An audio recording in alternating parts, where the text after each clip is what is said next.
Certainly, they could enjoy sex the same way that men did, with the same detachment. Anything men could do, they could do. It just had to be marketed better and given a catchy name, rebranding.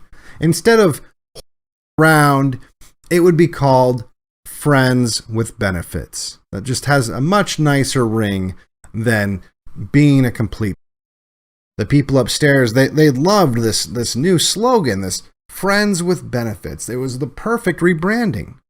So they gave the people in marketing an unlimited budget. So being creative really wasn't all that necessary when it came to manipulating women. And to be fair, being creative is rarely necessary when it comes to manipulating women.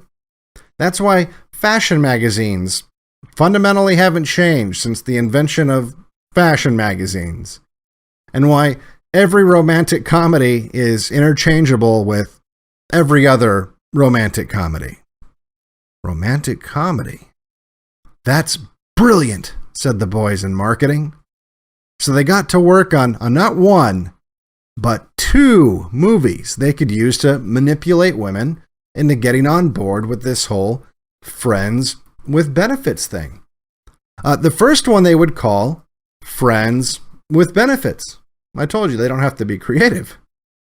And the second one they would call Friends with Benefits.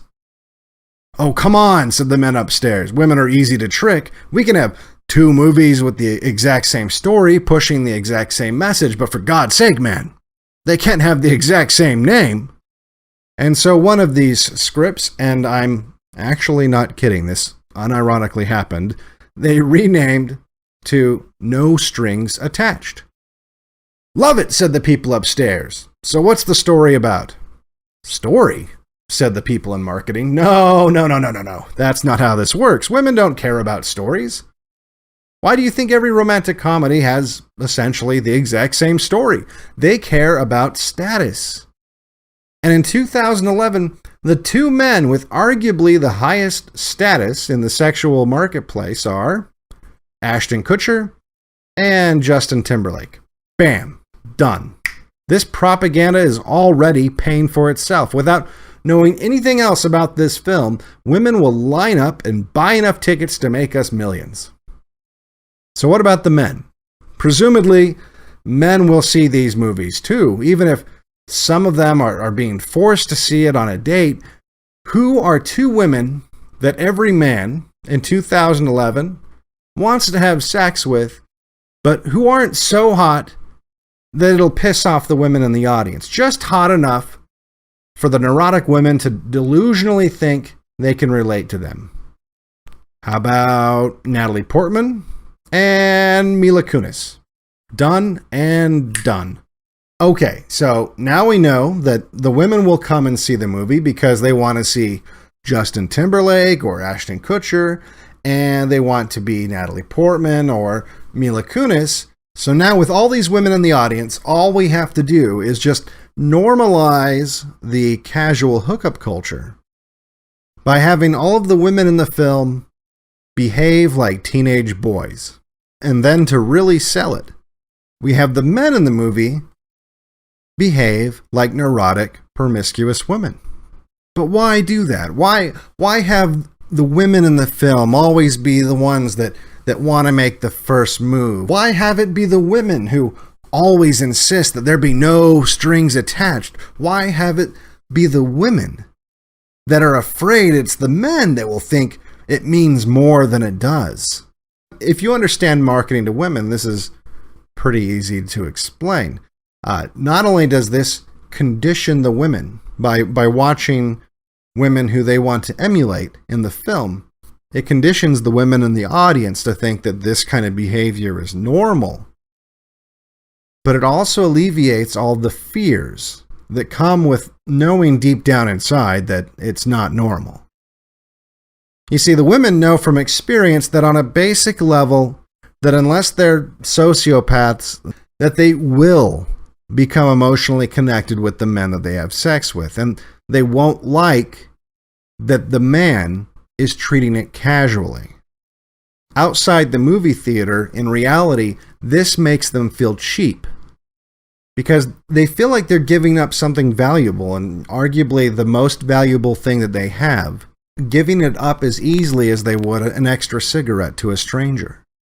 So by having the women in these movies be the cold, calculating personalities, it models the behavior for the impressionable girls in the audience, but it also tells them that the men won't treat it casually. In fact, it's the men who will become emotionally involved.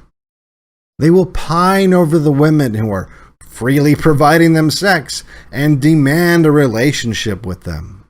What are you afraid of, you prudes? Don't you want a guy like Ashton or Justin? Well, this is the new game.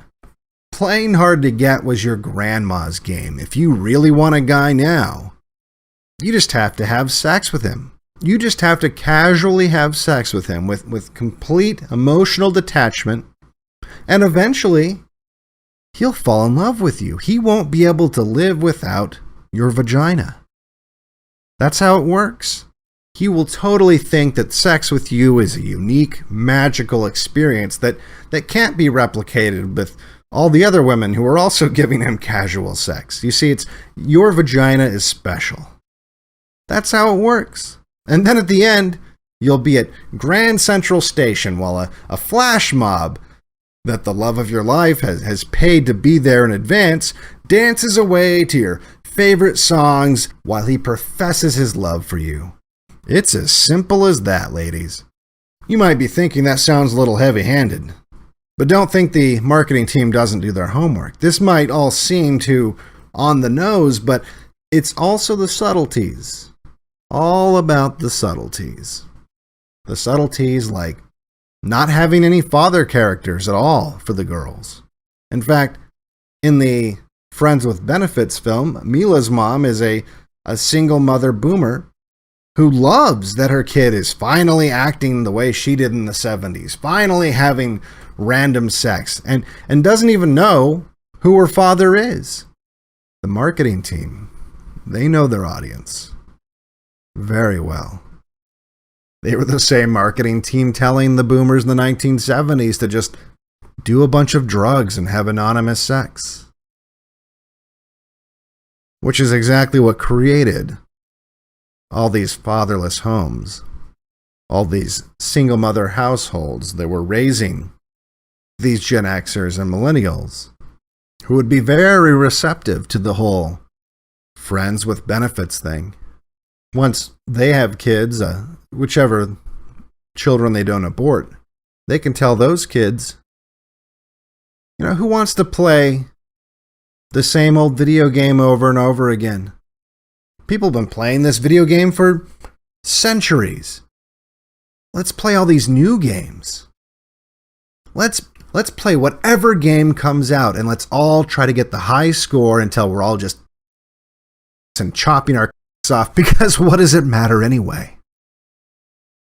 We're all going to live happily ever after.